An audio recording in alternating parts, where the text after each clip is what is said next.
ঈদ কুরবানির ছুটিতে সাধারণত আমরা অনেকেই গ্রামের বাড়ি বেড়াতে যাই।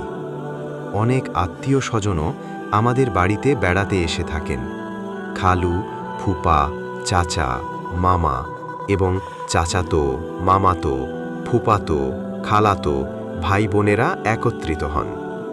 এছাড়াও নানা রকম নিকট দূরের অনেক আত্মীয় স্বজন আমাদের বাসায় বেড়াতে আসেন, আমরাও যাই।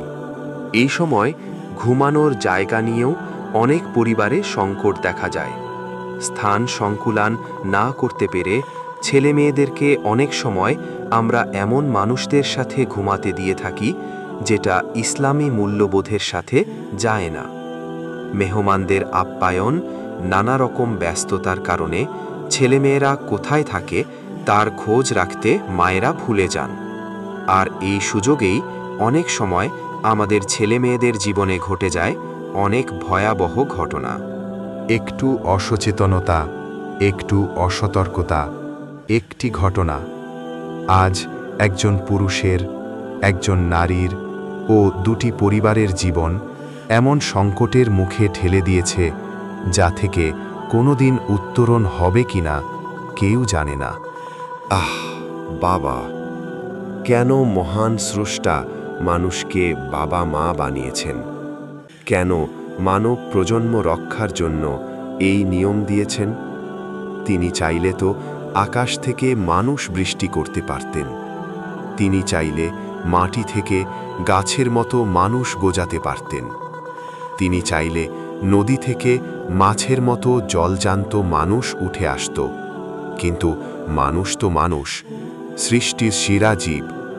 তার জন্ম, প্রতিপালন, আচার ব্যবহার, আদব কায়দা, নিরাপত্তা, আবাসন তো সৃষ্টির সেরা জীবের মতোই হওয়া চাই।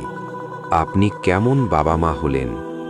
আপনার যে সন্তানের জীবনের নিরাপত্তা ও সুরক্ষা দেওয়া ছিল আপনার দায়িত্ব, আপনি তাকে ধর্ষিতা হওয়ার জন্য তুলে দিলেন অন্যের বিছানায়। আমাদের সমাজে এমন অনেক মানুষও আছেন যারা নিজেরা নামাজ কালাম করেন। অনেক মহিলা আছেন যারা বাইরে যাওয়ার সময় যথারীতি মুখ ঢাকা বোরকা পরে যান, কিন্তু ঘরবাড়িতে পর্দার ব্যাপারে মোটেই সচেতন নন। চাচাত, মামাত আর পাড়াত ভাই বোনদের সাথে এমনভাবে চলেন যেন তারা পর্দার হুকুমের বাইরে। মনে রাখবেন, রাস্তার একজন মানুষ হঠাৎ এসে আপনার মেয়ের উপর, আপনার ছেলের উপর চড়াও হবে না। যারা আপনার বাড়িতে থাকে কিংবা আসা যাওয়া করে, তাদের দ্বারাই এ ধরনের অঘটন ঘটার আশঙ্কা সবচেয়ে বেশি। অথচ বাইরে বেরোবার সময় সাতপাট্টা পরে বেরোলেও বাড়িঘরে নারী পুরুষদের পৃথকীকরণ ও পর্দার ব্যাপারে আমরা সবচেয়ে বেশি উদাসীন। প্রত্যেক মানুষের একটি পাবলিক চেহারা আছে, যেটা সবাই প্রকাশ করে। এখানে কেউই নিজেকে খারাপভাবে প্রকাশ করে না। নিজের চারিত্রিক, নৈতিক যত খারাপ দোষ আছে তার উপর অনেকগুলো পর্দা ঝুলিয়ে তা ঢেকে রাখে। নিজে যতটুকু ভালো তার চেয়ে অনেক বেশি ভালো সাজিয়ে নিজেকে প্রকাশ করে। এ কারণে আমাদের মনে আমাদের চারপাশের মানুষদের সম্পর্কে একটা সাধারণ নিষ্পাপ ধারণা থাকে। আরে ও আমাদের অমুক, আরে এ তো আমাদের। আমরা মনে করি, আমার বোনের ছেলেকে, ভাইয়ের ছেলেকে যদি ভেতর ঘরে ঢুকতে নিষেধ করি, ড্রয়িং রুমে বসিয়ে রাখি, তাহলে তারা মাইন্ড করবে, আমার ভাই বোনেরা মনে কষ্ট পাবে। পাড়া প্রতিবেশীদেরকে যদি ঘরে অবাধে প্রবেশ করতে না দেওয়া হয়, তারা মনে মনে ক্ষিপ্ত হবে। আমাদের মেয়েদের ক্ষতি হওয়ার চিন্তা করে আমরা তাদেরকে পর্দার মধ্যে না লুকালেও সেই একই লোকেরা যখন আমাদের বাড়িতে আসে, আমরা আমাদের টাকা পয়সা, সোনাদানা ও মূল্যবান জিনিসপত্র কিন্তু ঠিকই লুকিয়ে রাখি।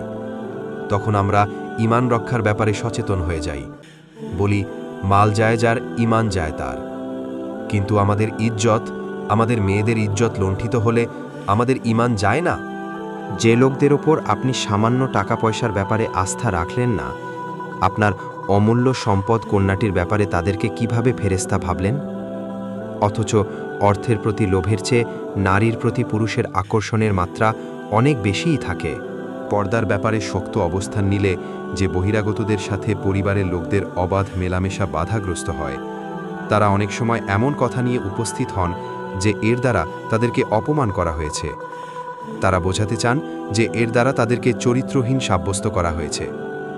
প্রশ্ন হল, তাহলে একই ব্যক্তি যখন তার টাকা পয়সা সোনাদানা সুরক্ষিত স্থানে লুকিয়ে রাখেন, তখন কি আপনারা আপনাদেরকে চোর সাব্যস্ত করা হয়েছে বলে অপমান বোধ করেন? করেন না।